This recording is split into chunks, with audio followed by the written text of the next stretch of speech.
Forever kapuso si First Lady of Primetime nga si Sanya Lopez human mi-renew siya sa iyang kontrata ubos sa GMA Network. Mapasalamaton siya sa GMA nga giisip niyang ikaduhang Pinoy-anan nga nagtabang kaniya nga maila sa showbiz industry. Atol sa signing of contract, nakauban niya ang mga dagkong opisyalis sa GMA Network. Gaya po na ipinangako namin. Mubalik na sa telebisyon ang gikahinamang game show sa GMA Network matagahapon ang Family Feud. Karong Lunes, Oktubre 2, buwan na manong magtigi ang mga kasa The Black Rider o The Missing Husband. Laing mga partisipante usab ang mulingaw susama sa NCAA basketball players ug ang Lola Amor. Tutok na alas 5:40 sa hapon pagkahuman sa Balitang Bisdak.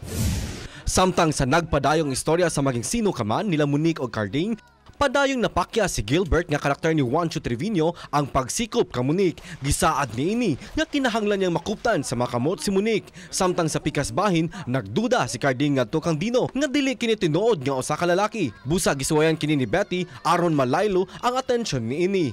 Magmalampuson ka siya siyang tinguha at ang ikarong gabi pagkahuman sa 24 oras.